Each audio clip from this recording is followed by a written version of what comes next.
Hello. I made the pop sewing bag. It said it was supposed to take 2 to 5 hours. Um,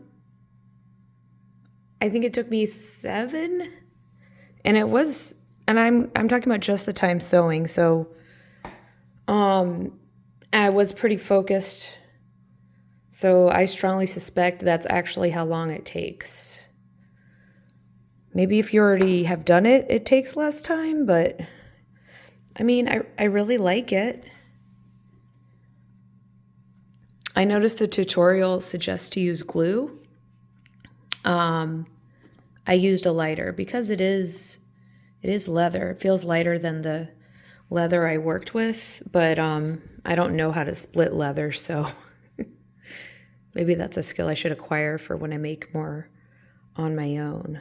But this is my schedule does not allow this to be a common occurrence, but I did make it a priority, even though probably other things should have been a priority. But I'll turn it around.